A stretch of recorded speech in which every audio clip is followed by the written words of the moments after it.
Howdy, folks. Thanks for tuning in. My name's JB Zelke, and this is the Dusty Vaquero podcast. Punchy, poetic, pure.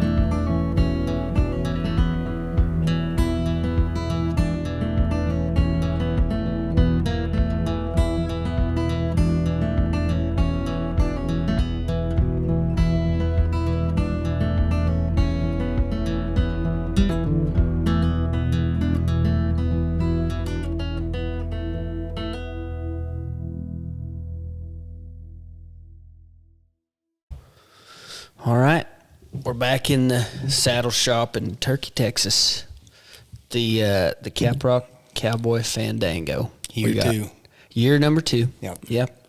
And we got Ross Cooper in the saddle shop. That's right. What have you been up to, man? You're in my part of the world now, kind of. Yeah. Even though I've been living in this part for like 13, 14 years, you know. Yeah. Yeah, but it's like, 75, 80 degrees outside, and the wind's not blowing hard. I think it's kind of perfect. Kind of nice. Yeah. So you're from, let's start it from the beginning. You're from this part of the world originally. I'm from Lubbock.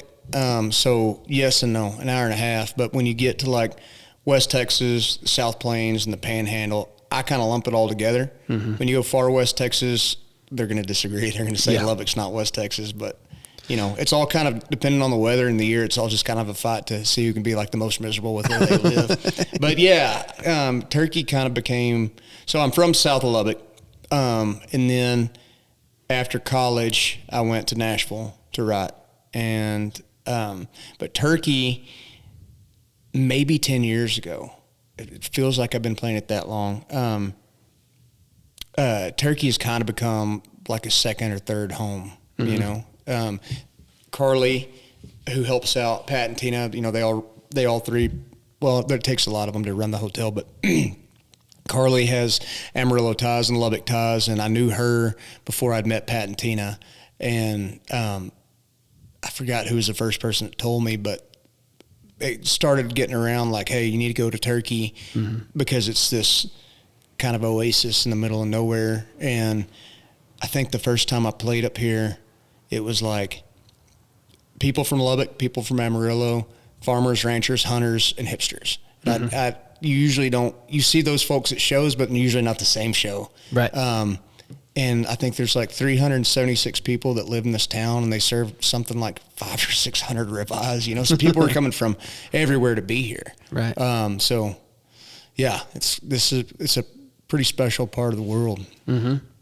So when you were growing up around here, what was your childhood like? Were you ranching? Were you playing sports? What were you doing? Well, we stock showed until I was probably 12 or 13. And I started getting on bucking horses. So when we were little, like my dad ran cows and whatnot, and then we moved to Lubbock when I was like 8. And so there's a stretch there where we were stock showing. We were showing market lambs. And then around 12, I started getting on bucking horses. 12 or 13, somewhere around there. And then, so in high school rodeo, and then all the junior rodeos up around here, like all of them, if you're from Lubbock, you're coming into the Panhandle because that's where all the rodeos were. Like the region, it was Region 1 in high school, and all the rodeos were in the Panhandle. So I was making a lot of trips up here. But yeah, childhood, I played football a little bit, but I wasn't very good. You know, I was kind of slow-footed. And yeah, I don't know. You know, Lubbock is. I was playing a lot of music. I guess I probably started playing music around 12 or so. So I feel like I probably started playing music about the time I started getting on bucking horses, which looking back, I guess is pretty young. Yeah. For both of those things, that's fairly young. Well, yeah, especially, you know, I started getting on saddle-bronc before I got on bareback horses. And, you know, it's like saddles are expensive. So I wasn't fully grown yet. And I finally got to a point in high school where I could kind of scratch at one. But I started kind of gravitating towards bareback riding. And the all around was kind of like a little wide open. I was like, worth the shot, you know, and I just ended up liking it better. And I think I stopped getting on saddle-broncs at college. Just rode bareback horses. But did you college rodeo or just rodeo in college? No, I college rodeoed. I was at A&M. Well, I was at South Plains College for a year because they had a music program. It's a great music school. But they have a rodeo team, and I was like one of 5 roughies. There was, and I was there for a year, and it just kind of felt like I was too close to home. Found myself kind of doing the same things that I was doing in high school. And so I went down to Texas A&M, and that was, I guess, the southern region. So it was taking us to like Louisiana for rodeos and whatnot, and rodeoed down there, pro rodeoed. And then I think 2 months after I graduated, I moved to Nashville. Yeah. And I thought I'd be there a year. Right. And I had wife and kid later. And over You're still there. Yeah. When you think back on your rodeo career, is there one ride you made or one rodeo that kind of sticks out above the rest? It's like that was the best one. There's a couple of moments that stick out as like really cool moments. So up here, we do this 4th of July run when we were Ammy rodeoing that was Canadian, which is a town up here, Amarillo, Shamrock, and I think Wellington. There might have been one more. But Canadian is a really good rodeo. Canadian would be like they're all pretty good rodeos, but Canadian, it always felt like it could have been a good pro rodeo too. And I forgot even who had it, but I got on just a pretty nice little young horse and was like 84. I ended up winning the bareback riding, and felt really good. It was one of those, just everything slowed down and felt really good. And it was like the first time that really happened where everything was like, slow, and my feet were just, coming back to my rig, and I was just setting them hard. And back then, it was like, especially those Ammys, if you were over 80, it was like a big deal. And so, like, I knew it felt like a good ride, and I was walking back to buck and shoots, and I saw Billy Ep.12. He was just kind of hanging, and which was, cool in and of itself. And I saw Billy, and he like said, "Good ride." And so I called my dad, and I was like,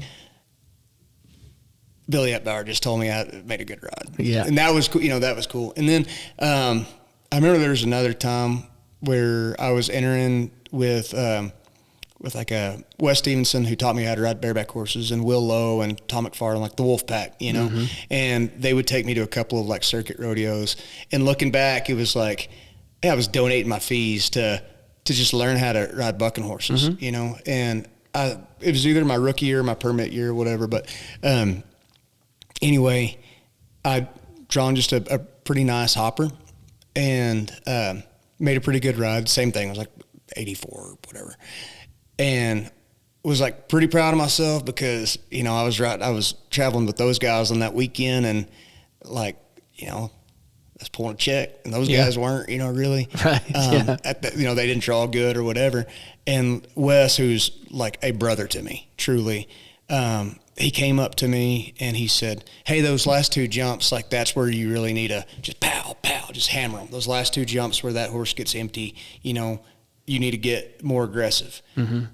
And I realized, like, and I was 19 or whatever, and I realized, the way those guys think, how a winner thinks is not about how many points you are, like what you could have done better, know. And I realized I almost kind of just wiped a smile off my face. I was like, yeah, okay, you're right, Yeah. And but those 2 moments stuck out of like,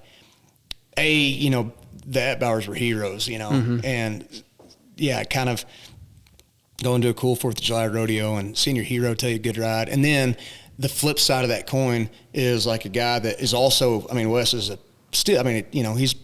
he's a great friend and truly like family. But he was a hero. He is a hero, was a hero. And on the flip side, having, in a good moment where I made a good ride, because I had a nice horse, and those guys, I outdrew those guys, whatever. And he wasn't mean or nothing about it, but it was a teaching moment. And it was like, hey, when it gets empty, when those jumps get empty, like you really got to be more aggressive. That's the difference between 84 and 86. Yeah. And I remember I ended up being second at that rodeo, and that stuck out. And I was like, God, that's so right, Yeah. We were just talking to me and Tyler Terry were talking right before this, and he was saying on that podcast that it doesn't really matter what sort of world you're in. The greats are people that they're just never satisfied. Yeah. And that's what makes them great. It's like seeing that, he could have come up and just told you great ride and not said a thing. Well, and we talked, he was like, I'd be lying to you, but it's bled into music. The funny thing is, and we've talked about this too, of like, I hadn't been on a bucking horse in over a decade, but it doesn't feel that long ago. And I'm sure I have old buddies that I was rodeoing with is like, dude, like get off of it, yada, yada. But a lot of that mindset is bled into music, of just kind of taking the fight to it. Right. I don't know, kind of chasing it, and learning how to, knowing how to live on the road is, you learn all that stuff. You kind of get your wiggles out when you're young too. You kind of make those mistakes. And then I feel like a lot of that prepared me to run a band and to be able to be serious about it and really know how to navigate those long drives and dealing with people and, try to be at your best even when you do not feel like you can be at your best. Right. And then on the music side, of course, there's inspiration to pull from. Yeah. I think there's a ton of crossover between the life you live when you're rodeoing, for real, doing it. Yeah. And the same with music. And that's I think Willie T. Taylor, he's got a song about that the only other guys that he would see kind of from his hometown or area, he wrote a song about it, is he'd be, crossing paths with somebody in Arkansas one week and then Austin the next and then Northern California. And they were always the rodeo guys from his hometown. Right. And he was out on the road playing music. Yeah.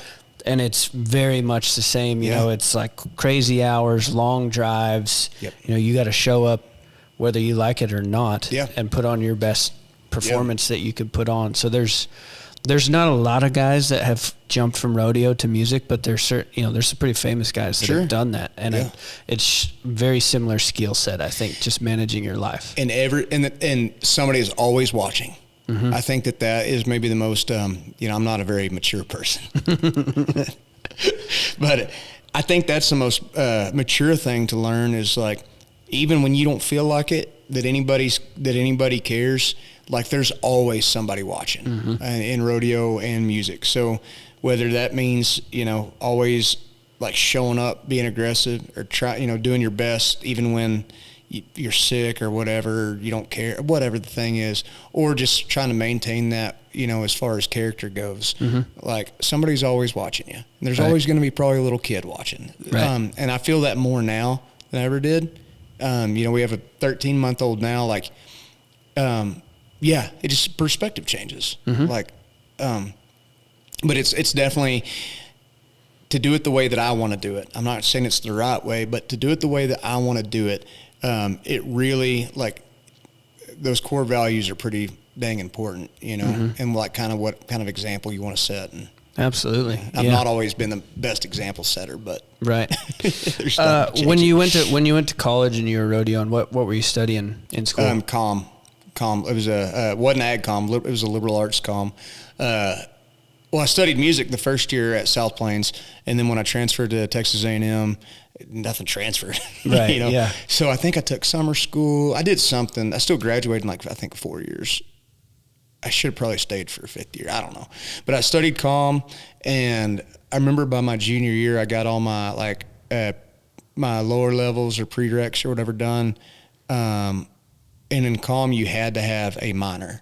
So my minor was creative writing. So by my junior year, I was writing 10, 15 pages of short story and poetry every week. Wow. And in a lot of ways, that helped kind of sharpen the tools of just being, allowing yourself to write creatively. It sounds creative writing, but to those prompts and a lot of those short stories and stuff, trying to think outside of the box and what interesting stories, what made a story interesting, et cetera.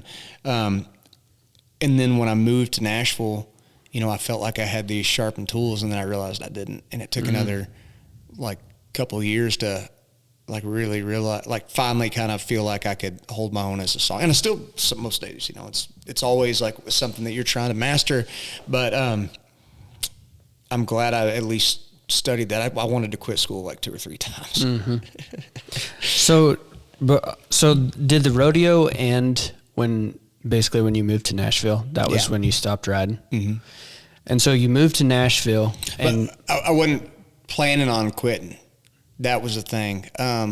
I'd kind of bummed my knee up. Mm-hmm. Well, I did bum my knee up in the spring of that year.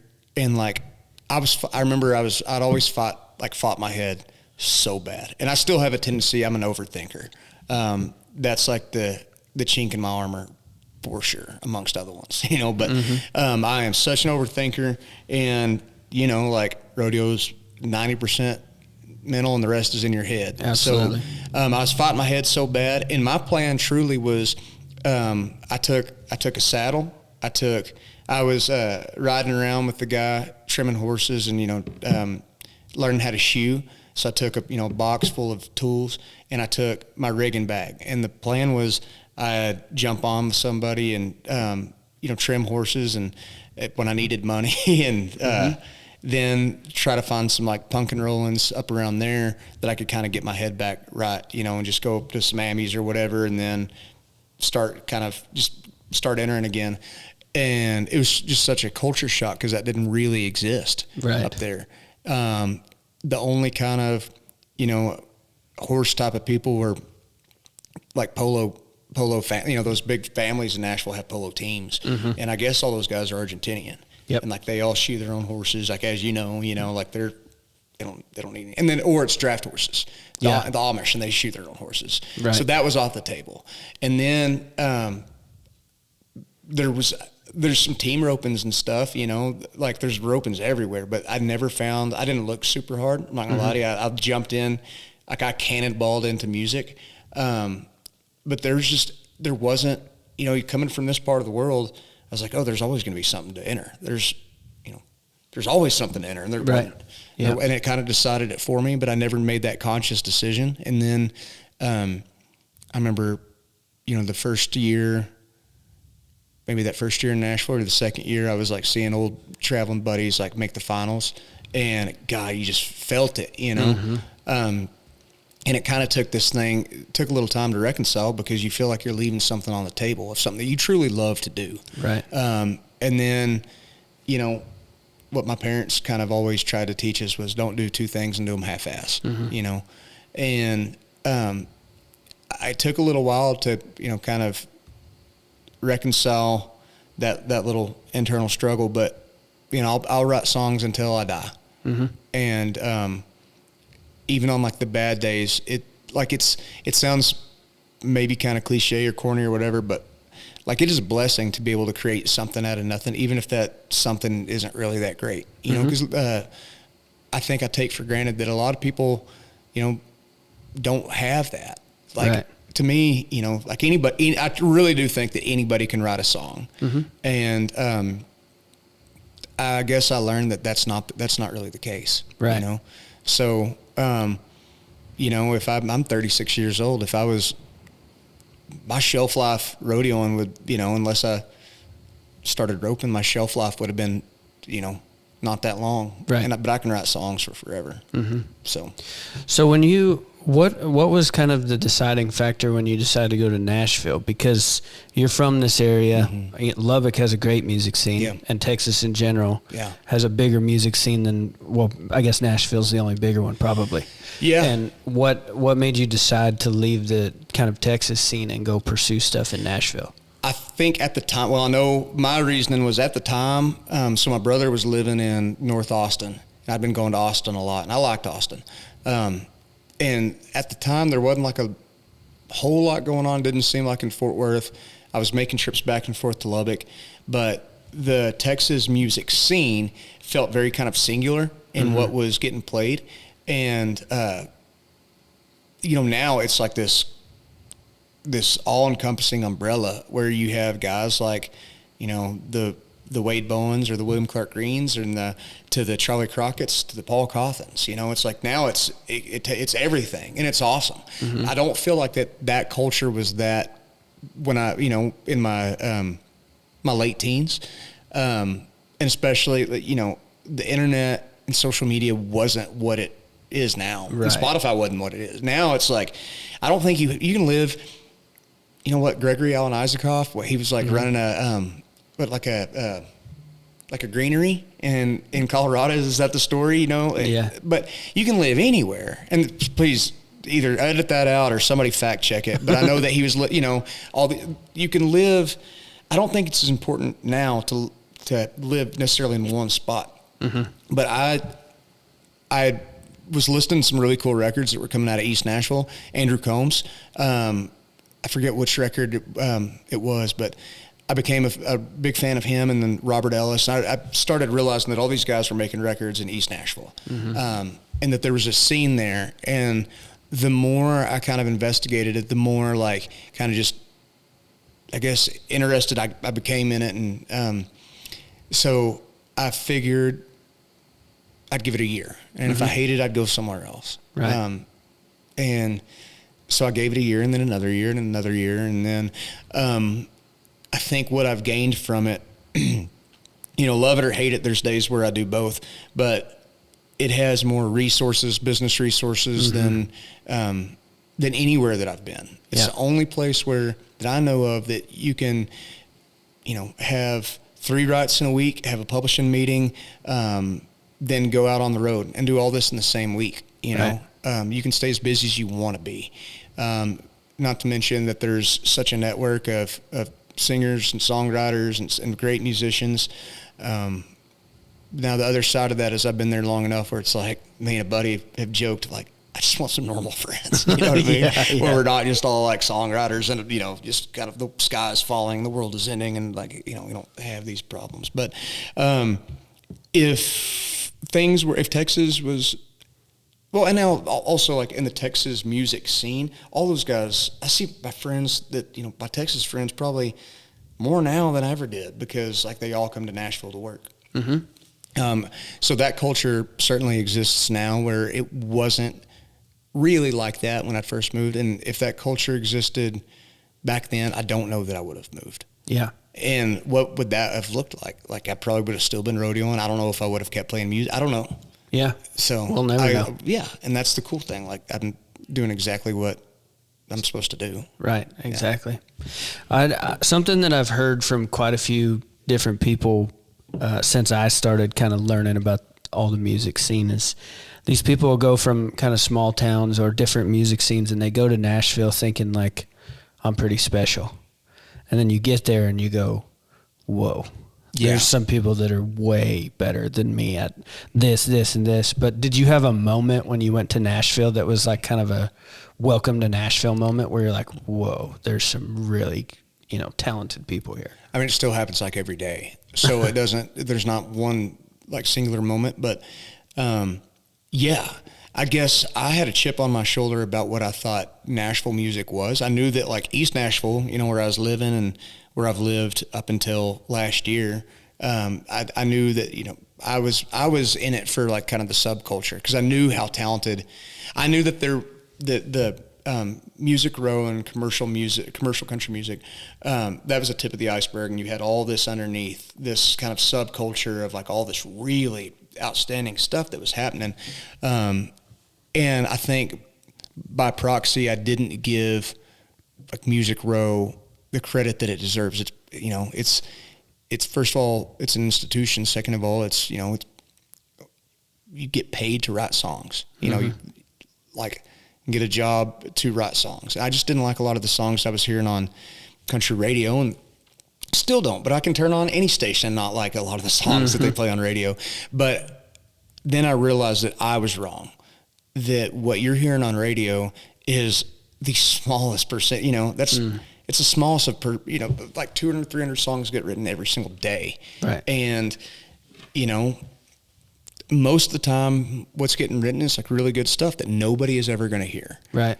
And there's also, it happens where some of the best songwriters of all time, they're trying to feed a family and they're writing songs that they're trying to get on the radio because they're career songwriters. Right.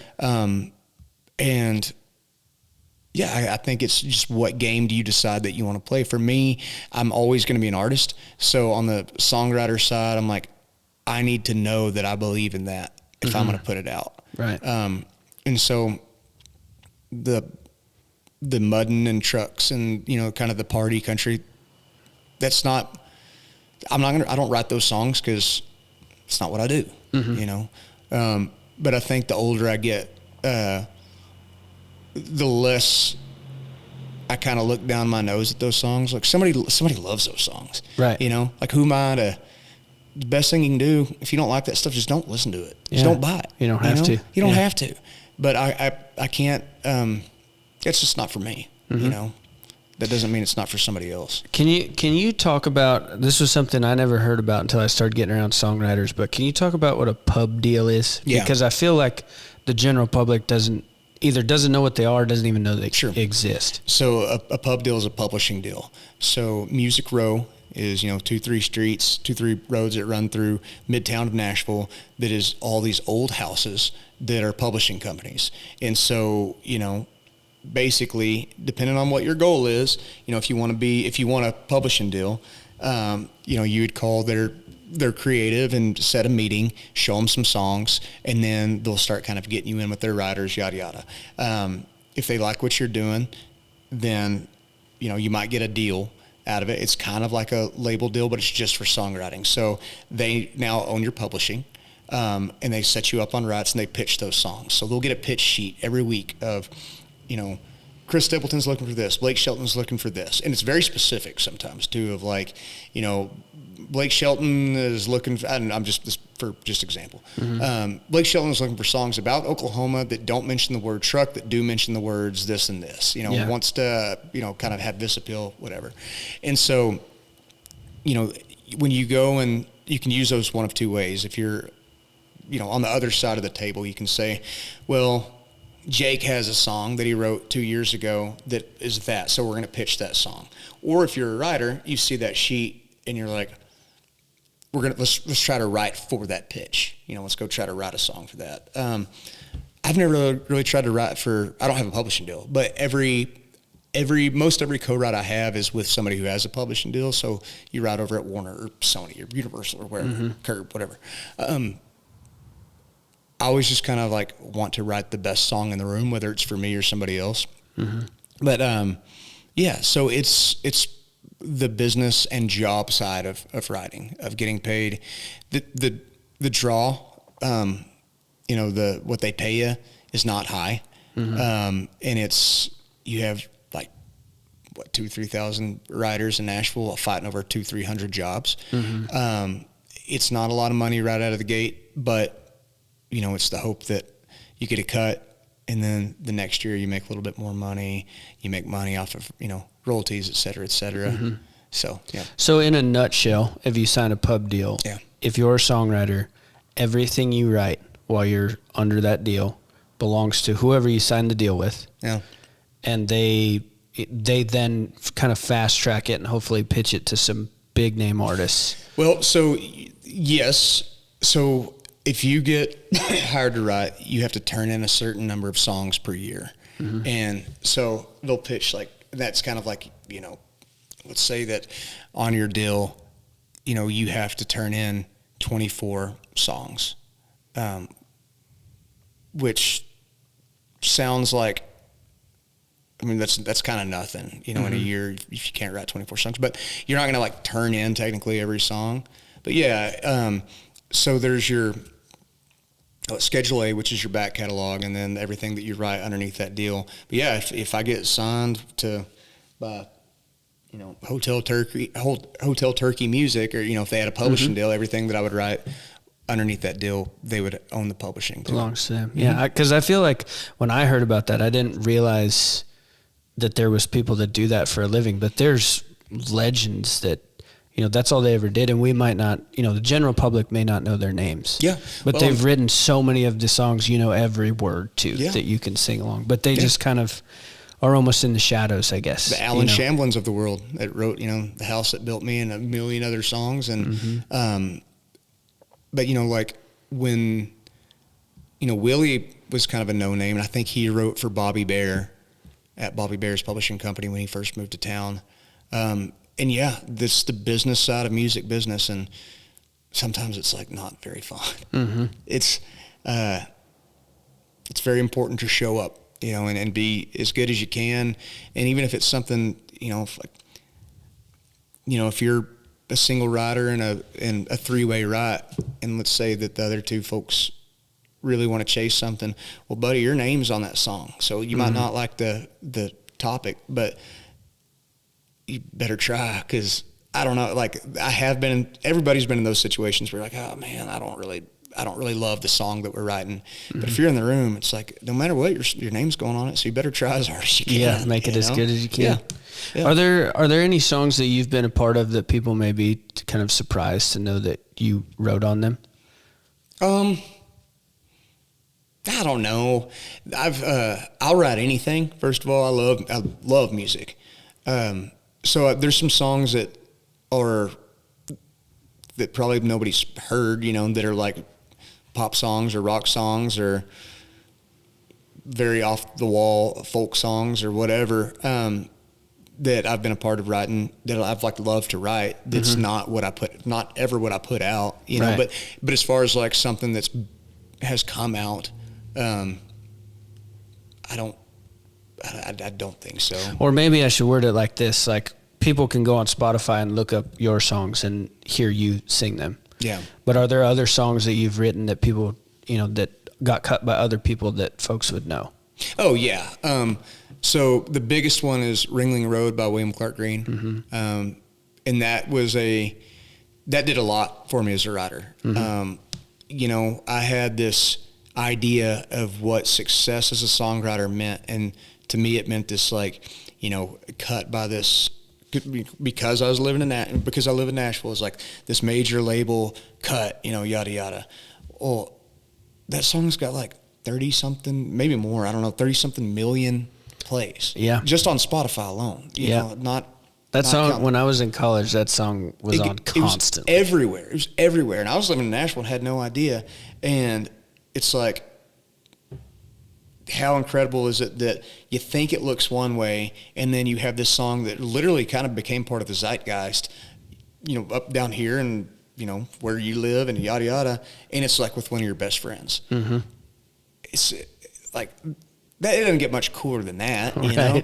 And then, like, I grew up listening to, like, in middle school, I grew up listening to like Wade Bowen and Randy Rogers, and they do those Hold My Beer records, and they cut a song called Let Merle Be Merle that I had a hand in writing. There's a few more with William. Baker Hotel, which was a title track for a record he put out a couple years ago. 3 or 4 songs with him. And Chancey Williams, I don't know, I think the song should be out by now. I don't know. So Whenever this I don't want to comes break news, but I think Chancey's either has or has already or might cut one of my songs. That's all I can really say about it. I don't want to jinx it. But then me and Zach McGinn have a song that he put out, and there's a few. There's a few each year. Luckily, that list kind of grows, and so far, what's been really cool is it's been with artists that I like truly respect, which is, it's really cool. What I've learned about myself is I'm hard-headed, and at this point too, it's like, okay, well, if you're gonna try to do things your way, you have to be kind of prepared to struggle a little bit, in the hope that when it happens on your terms. And there's a big if with that too, that I might not hit all the bars that I want to hit. But if and when I do, it will be my way. And because I've been so freaking hard-headed about it, there's probably things I could have done to help myself more. But when I look at the the people that I've gotten to write with and continue to write with, and the people, new people I've gotten to write with, and it's really cool. I mean, I guess everybody would, want to aspire, to be more, to have this or to do that. And, whether anybody admits it about themselves or not, we all compare ourselves to other people. And especially when there's like the Spotify monthly listener metric, right. It's like now it's impossible not to. So of course the grass is always greener. But it's really important to celebrate like every little win, because in what we do, yourself included, like a lot of times, like success isn't really qualitative. So if you feel like if you feel proud of yourself or something, go buy yourself a steak, like go celebrate it. If you're working an office job and you land a big account or do something really great, somebody's there telling you good job, or you're getting a raise, or you're getting a bonus or whatever. There's a metric of like, good job, this is the reward. And when you get to kind of our world of creative people, like you don't have that. So you have to recognize it and be able to do it yourself. Yeah, I hadn't thought about that, but probably not enough people do that. They're so hard on themselves to just keep going. But that's pretty important to stop and celebrate the little victories when they do happen. Sure. Well, even going in and just making a record or writing a book, like I think you have to celebrate it just being done. Like if you would have told 12-year-old me that was learning 3 chords on a guitar just to write songs. Like I love playing guitar, but I really love writing songs. If you would have told the 12-year-old version of me that like I'd get to put out records, I wouldn't have even asked any questions. I've ever, you're kidding me? Like that's the goal of saying this shit worked out. I'm like, yeah, kind of, yeah. But I think it's so cool. So I imagine your songwriting kind of started out in your bedroom or in the truck by yourself, jotting stuff down. Now you're writing in rooms with, big rooms in Nashville. Yeah. What was kind of the progression of that from you writing by yourself to writing with other people to now kind of doing it on a big scale? So when, growing up in Lubbock, it was kind of have songs, have band, we'll travel type of thing. So if you wanted to play music, there was kind of this formula of write songs, put together a band, go try to open for some buddies or whatever, and book some stuff around and just kind of build that momentum and yada, yada. And then when I moved to Nashville, like, I don't know if I'd ever co-written before. It was just so foreign that the culture did not exist for co-writing. It was, you wrote everything yourself. And, I always looked at it as like an opportunity to learn. And I remember I wrote with some older guys that had been around for a long time, and I would just kind of shut up and just like learn from them, learn and like really learn how to, like, a lot of it was, learning how to play with internal rhyme, or how to kind of adjust meter a little bit to make it a little bit more interesting, how to really listen for melody and how to write melody. And like really really think about, good metaphors, and like instead of this stuff, like I think I used to write what I thought was like really kind of poetic, and it just I think when I was young, I would just write stuff that I thought sounded cool, but like it didn't. When I listen back now on stuff that I wrote in my like teens, it's like, this song doesn't make any sense, but I thought it sounded cool because the lines sounded cool. And now for me, the way I write, I really there's some stuff that I gravitate towards. It's like 1,000% just poetry, and that you have to kind of like decipher a little bit. But for me, when I go to write, I need to be able to see the start, middle, and end. And I want to see the story, or I want to see the resolution. And I think that's probably the biggest thing that like I learned in those early days of writing. And so you pick up those kind of, tricks of the trade or whatever, and you just get better. You get better and better. And, I don't know, you continue to grow, and you find yourself writing with so-and-so. And then it's like, you meet this guy and you meet these people around this person, and you just kind of, you keep finding yourself, I don't know, in those rooms, you know, that if you stay in one place and you continue to do something in earnest, I think that no matter what you do, you're going to see some level of growth or some level of success. And if you're not, you're doing the wrong thing. I've also been in town long enough where I have kind of a core group of people that I really love to write with, and I know that we're going to get good songs. And so it's like, you know, if I have an idea that I want to co-write with somebody, I have like a list of 3 or 4 guys where I'm like, this would be great to bring here. This would be great to bring there. And then I still like to drive, or I like to write when I'm driving.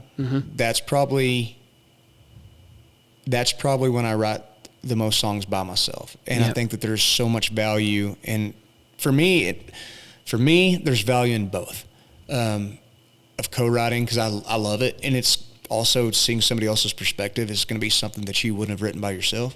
But also, I really think there's so much worth, probably more so, in writing by yourself, especially after your tools have been sharpened, you know, after you've kind of developed more of those tools. Like, writing by yourself, because nobody's going to say it. Nobody lives in your brain but you know. And, you know, writing a song that you really love by yourself, you know that nobody else could have done it, for better or worse. Doesn't mean it's a great song. Doesn't mean somebody has to like it, but it's a great feeling of, you know, creating by yourself, being really proud of it, and not caring what anybody thinks. Yeah. That was actually going to be my next question to you, is nowadays when you have the option to go write with people whenever you want, really, how often do you get a song that you're like, this is for me and only me? And how often do those songs go, well, I'll just take this to my meeting this week and see what we do with it? What, like, percentage-wise, what do you keep for yourself? What do you take to the table? 40-60. 40% I keep for myself, 60 I bring in. There's something. All right, so I wrote a song that is on my record that I've been working on, and the hook is like the W out in the Waffle House sign, things are just awful around here. I love that song, and I don't care if anybody else likes it. Yeah. But used to, the Amarillo Waffle House, the W had been burnt out for like a decade, and we always called it the Awful House. And I had that written in my notebook, and I went to a write, and it had been sitting there, and I pitched it in the write, you know. I was like, I have this thing, I think it's kind of an old Barstool Country, Merle Haggard type of thing. I think this is where this song needs to go, and pitched it in this write, and they're like, oh, cool. And I wrote a song with these 2 guys that was good, fine. But I got back to my house and like knew that I hadn't scratched the itch. And I sat down and I wrote the Waffle House. I don't even know what I'm calling it yet. Waffle House sign probably, but I wrote it in like 30 minutes. And I like looked at it and I was like, ooh, it took that right today with those 2 guys to get me to write this song by myself. And I'm so glad for it. Yeah. Like, that was a blessing, you know, like, so I think a lot of it is also trust in yourself, because we have a tendency to admire somebody else's skill set so much that we, for whatever reason, like, devalue our own. And I think that can be a problem, you know, looking to other people for validation instead of trusting that, like, no, dude, you can do this. You can do this shit. Like, why would you not just do it yourself? So I try to balance the scales, you know. There's times where I'm like definitely writing more co-writes than single writes, or solo writes, and that it's not like a issue. It's not a problem, but I try to kind of keep myself in check. You know, just, there's some people that only co-write, and there's nothing wrong with that either. Some people that only solo write. It's whatever works for you, right. Whatever like makes you the most excited. You know, I don't know. I think it'd be like drawing or painting or whatever. I've been trying to learn how to draw, and like, I'm still pretty sucky. I'm definitely sucky. Especially like at this thing, you know, where there's like freaking Matt Tomlinson here and all these incredible artists. Yeah. David, you know, like just all these guys that are true artists. But what I've found about learning how to draw is like learning kind of a new, you know, like you get better and better the more you work. That's how songwriting is. That's how writing is. And like, there's been a couple things that I've drawn where I was like really proud of myself. And then a couple weeks later, I look back and I'm like, that looks like shit. You know, that looks like a child wrote it, you know, or drew it. But it's like, no, I think that first kind of gut reaction of like being really proud of yourself and like doing something that you either couldn't have done before or somebody else couldn't do in the moment. Like, man, like that's what this, you know, not to be all like, that's what art is, bro. But I mean, why else? Why else do it? Yeah. I think it goes back to, you know, what are your goals in the thing? Like either you feel like you have something to say, and you do it your way and you do it, or, also having the goal to like, hey, listen, I want to go play in front of 20,000 people every night. That's a great goal too. Like it does one is not more important than the other. It's just, I don't know. It's what you want to do. It's what you want to do. Yeah. I think that's also a pretty important thing. It's kind of a humbling thing to, you know, not that you're the perfect songwriter, but you're very good at it. Thank you. But to pick up something new like that, like drawing, even if the world never sees what you draw. Yeah. It's humbling, and it kind of almost is resetting to try something new and be like, okay, we're back at square one now. And I got to start, and this is a whole new thing that I'm learning. And it's, I think you get better at learning too from that, just in general.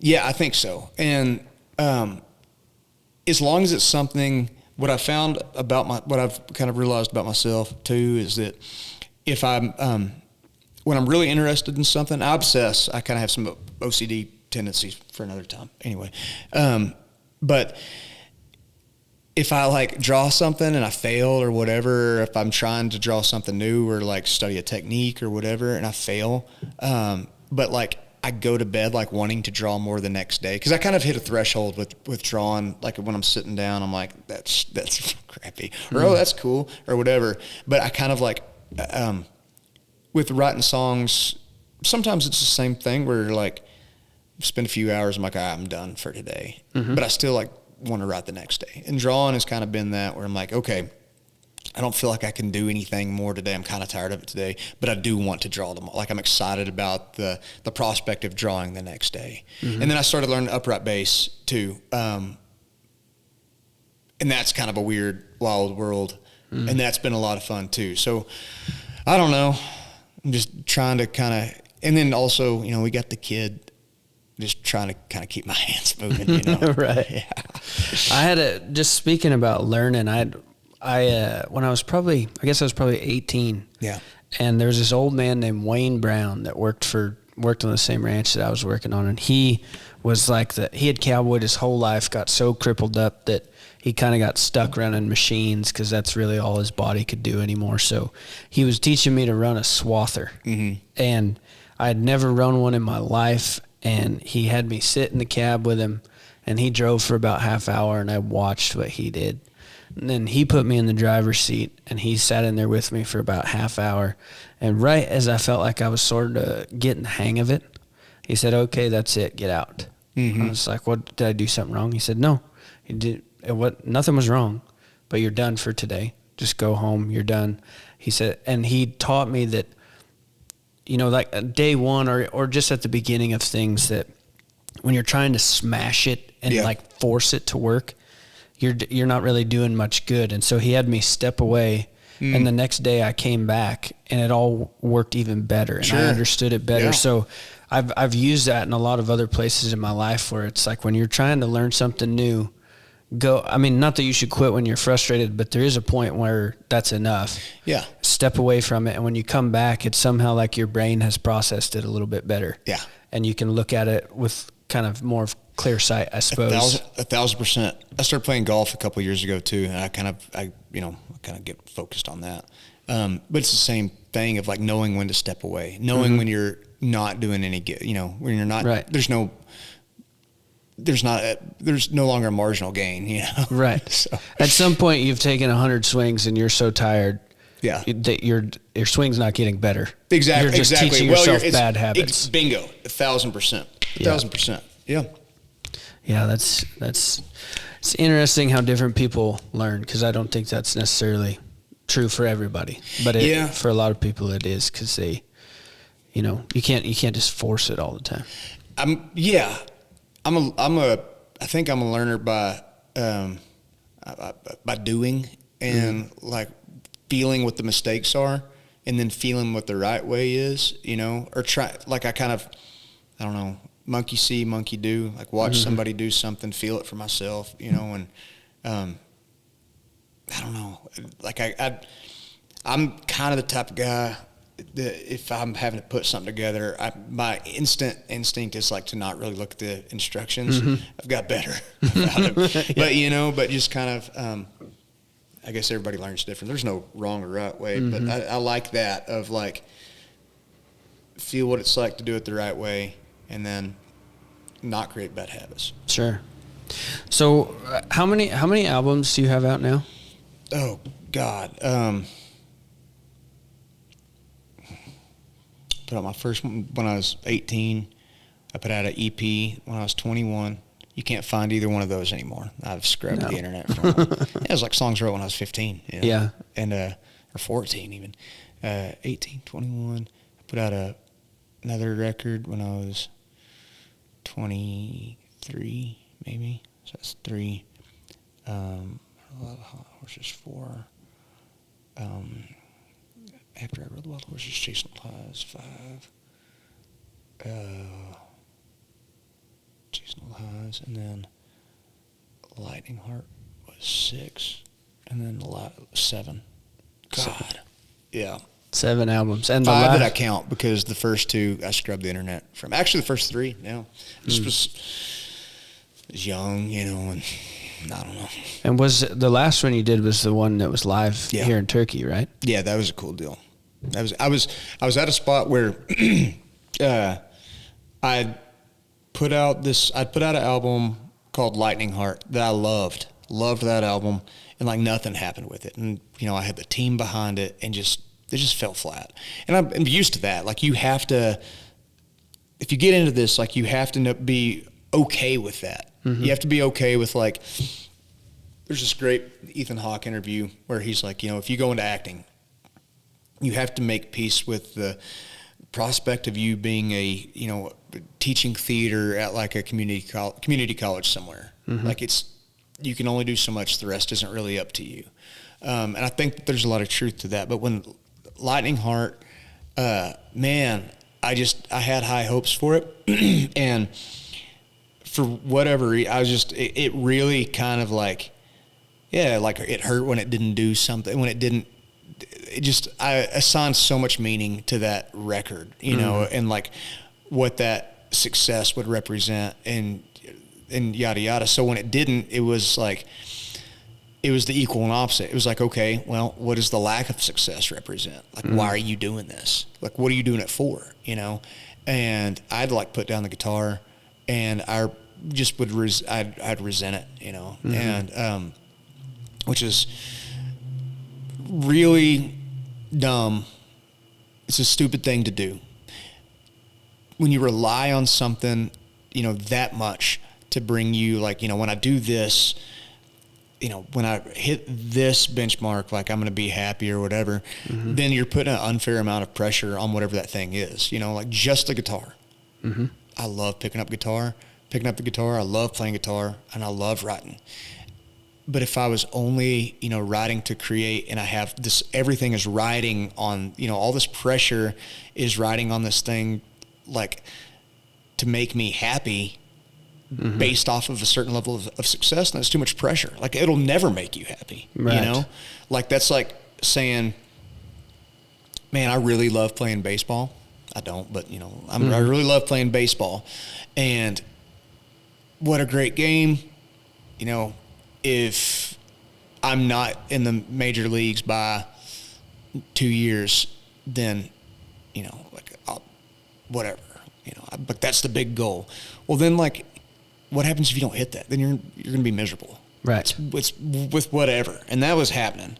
So fast forward, it took making the Hotel Turkey record to, like, really fall in love with music again. It really was a good, hard reset. It was an acoustic record that 3 mics were on that. Nothing was amplified. It was as vulnerable and just kind of underneath the spotlight as I've ever been. It's the most nervous I've ever been. I don't get really nervous much anymore. It was the most nervous I've ever been. It's very human. I feel like there's still some tracks where it's like, yeah, it wasn't my best or whatever. Well, I tried as hard as I could, and there's some stuff that it's like, yeah, there's some human moments that's like, doesn't sound as polished as a studio, but that was the whole point of it. Yeah. It's like, just go and do this thing that you love, and thank God, for Carly and Pat and Tina, and we all put it out together. Carly's been, getting boot shop records kind of going and yada yada, and it that record was really this a different kind of, I don't know, I guess launching point into a new perspective. And if I hadn't made that record, I don't know that I'd be in the studio right now. Right. And sometimes it takes, if you're writing, it's like, when you get writer's block, you just have to keep writing and you write yourself out of it. And it's so hard to do that. That that's the right thing to do, or that's what you don't wait for inspiration, that you just keep working through it. And it's so hard to do that. But, that's what the Live at Hotel Turkey record was. It was me writing my way through it. And nice. So gosh, I'm just very thankful. I told Carly, I was like, I'll be and I know that there's a guy that I think he used to work on the Matador. I think he did a live in Turkey tape like in the mid-90s is what Andy Hedges told me. So I know that there's something out there. So I didn't know that.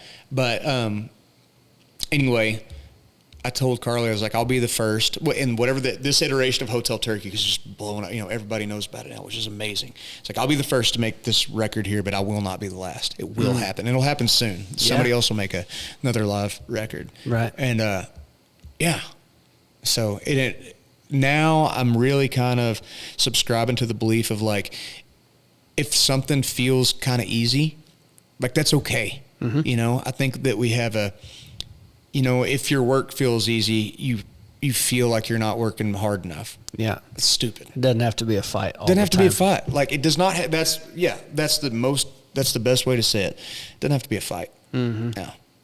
And so you're working on stuff now. Do you have any like release plans, dates? You're just going with the flow? When it feels right. I mean, yeah, but going with the flow, as like with your projects and stuff, it doesn't mean that you're not working. It means it has to be right.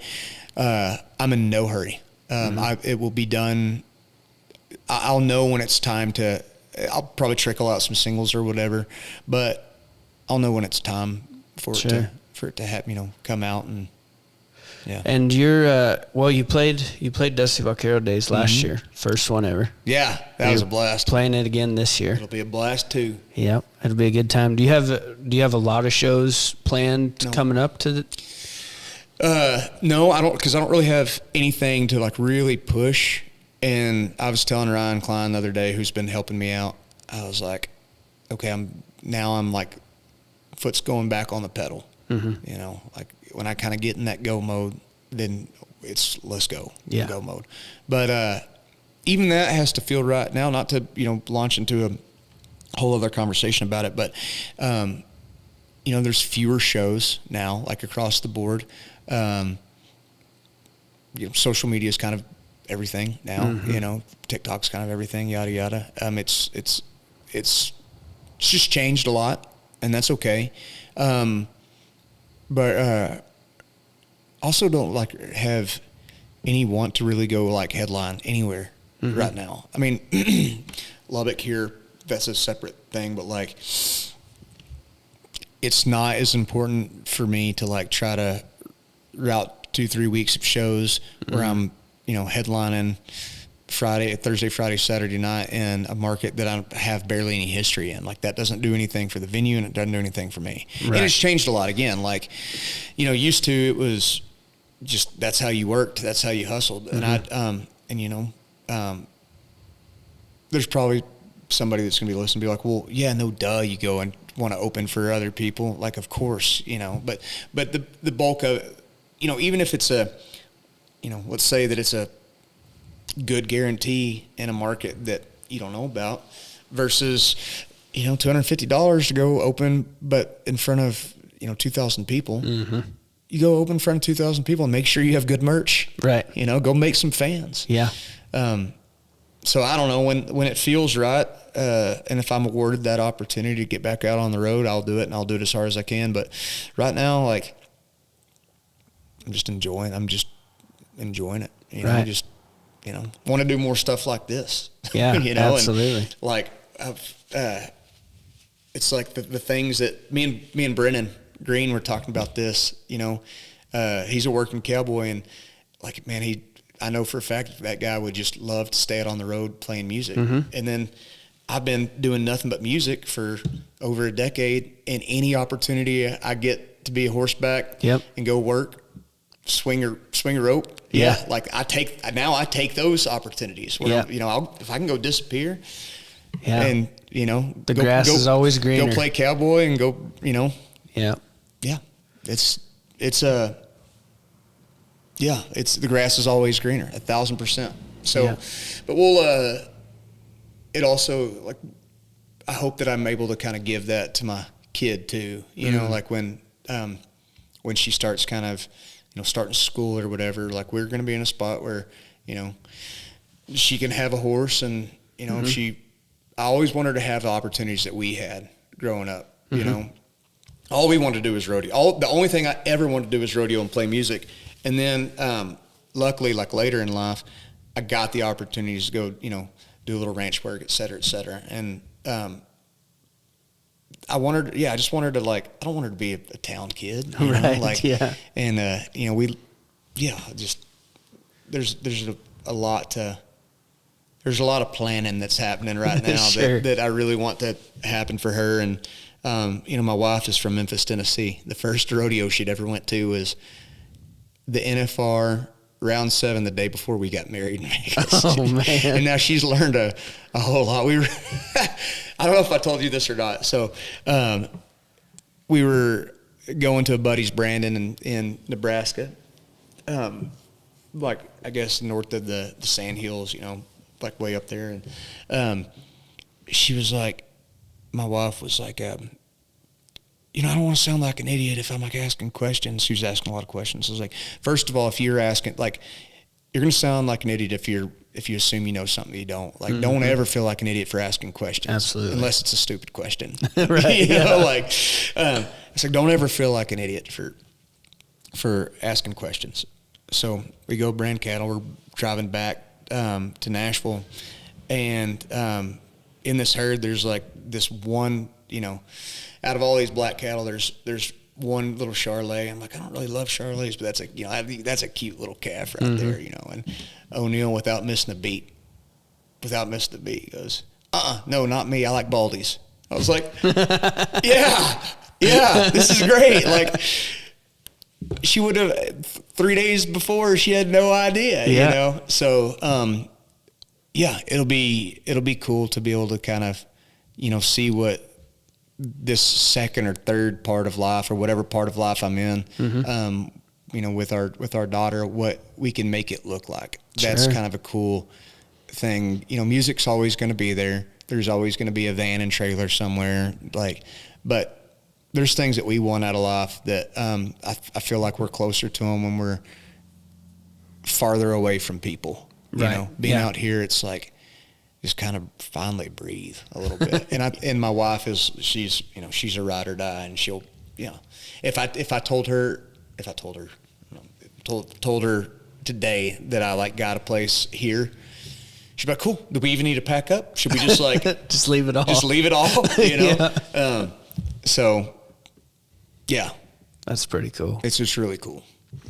Well, unless you got anything else that you'd like to talk about, I just got a couple questions that I wrap up with every time. Yeah, I don't know. I've been waiting on this.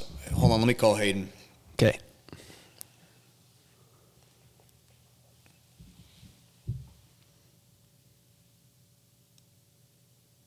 I think he's got his phone on Do Not Disturb. He's napping probably when you. Your call has been forwarded to an automated voice. Dude. So, is Hayden doing a podcast? Probably. Okay, I'll let him talk about what he's got going. What he's got going on. Yeah, so fire away, whatever questions you got. Sweet. Okay. So if you think of your favorite TV show or book or movie, which character do you think best resembles you? Oh, wow. Great question. Funny question. I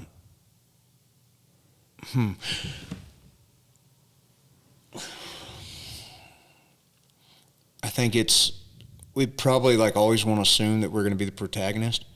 But I don't think that's always the truth.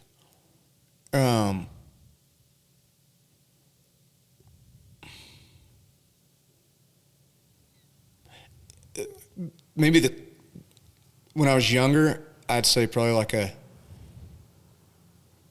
John Grady Cole and, you know, All the Pretty Horses, Cormac McCarthy, you know, where basically it's not the early, what is like supposed to be was it the 20s or 30s? I forgot when that book was supposed to set place, but basically like, you know, go down to Mexico horseback like the old time waddies that Matt Damon says in the book. I mean, it's a phenomenal book. That had been my younger answer because that whole kind of sense of adventure, yada yada. Right. So probably my answer now, when COVID happened, I got a kind of like a bartender kit, you know, and I was making all these. I was making a bunch of whiskey sours, you know, with the egg white and everything. I was like drinking a good bit of them. And my favorite movie that's come out somewhat recently is Once Upon a Time in Hollywood. I think it's like Tarantino's best movie. I think it's pretty perfect. And the whole time when you watch that movie, like, you're like, oh, I'd be Cliff Booth. You know, like the Brad Pitt. He's just cool, like old stunt man, like just badass character. And so my old guitar player, my buddy Mike, we've been great pals for a long time. I had this like realization. I was, you know, sometime during COVID when I was drinking these whiskey sours, and anyway, or shortly thereafter, I was like, this whole time I thought I was Cliff Booth, but I'm just Rick Dalton, like Leo's character, who's just like really like insecure about the art that he was doing, you know, because everything was up in the air, right. and I was drinking the whiskey sours anyway. You know, he's got that. Have you seen that movie? Oh my god, dude, what? You have to watch it. It's a phenomenal movie. But there's this scene where he's playing the heel in this show, and he shows up and he's just hungover, and he's having a conversation with his reflection in the mirror of his trailer on set, and he's like, "You couldn't have stopped at 3. You drank 8 whiskey sours," you know, and yada yada, just talking, chewing his ass, you know, and but the whole thing is like he's an actor where he's in between his first and second act, basically, where he was a popular cowboy TV actor in the 50s, and then the tide turned in the 60s where those guys kind of disappeared, and he was like trying to find his place, you know, and so he's kind of bumbling and real like kind of insecure about all his stuff, and so like COVID's perfect because like you're creating this stuff that's like nobody cares, nobody's listening, anyway. I thought I was like the cool character, you know, like, and no, I was like, I thought I was Cliff Booth. I'm Rick Dalton. So yeah, I mean, that's a good answer. Yeah, and then did you ever see that God, what's this guy's name? I've been told that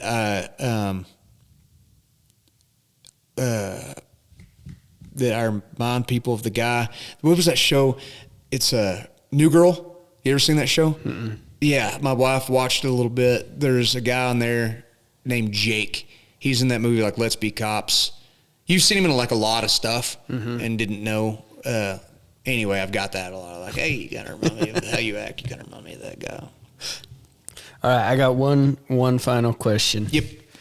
Picture yourself. You're in a cold, dark cell. Yeah. It's your last day. They're going to hang you at sunset.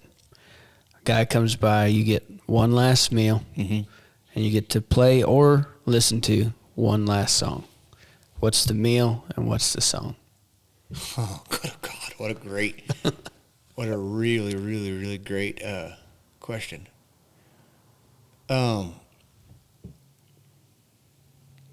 This is not even like my favorite meal. I don't know why this has popped in my head. I'm hungry right now. I hadn't eaten all day, and it's 4 o'clock in the afternoon. Like a taco casserole or like a lasagna or something. Just something that feels like it's church potluck type of meal. And then as far as song goes,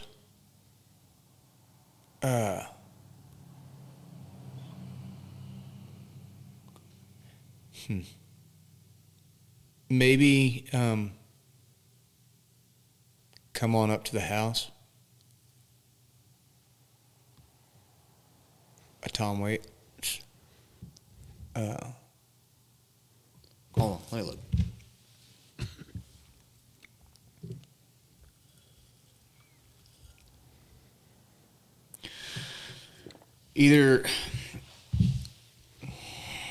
This is kind of lame.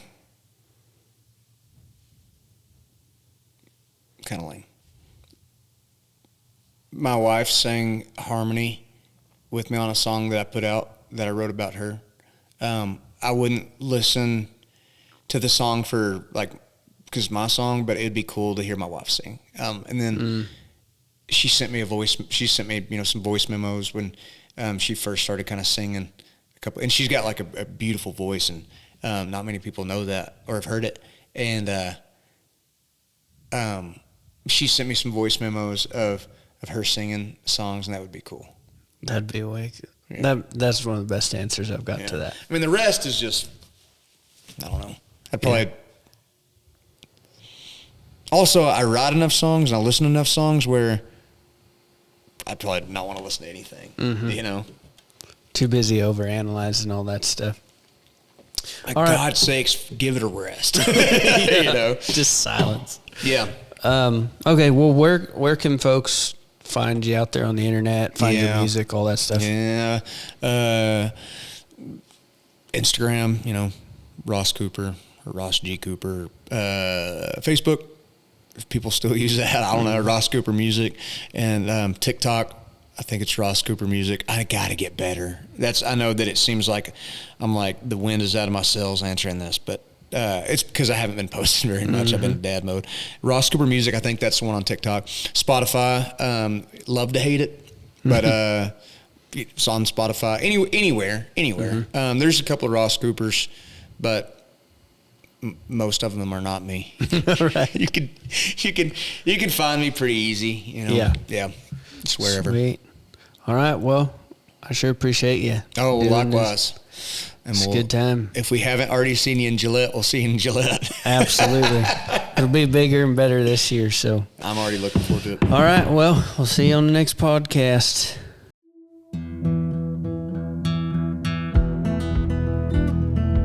Thanks for listening in. Don't forget to head over to dustyvaquerodays.com. You can find festival tickets there. In our store, we have all kinds of different merch. Big thank you to Brendan Scott Green for making the original music for this podcast. Please give us a review. We'd love to hear your feedback, and tell your friends. We'll see you next week.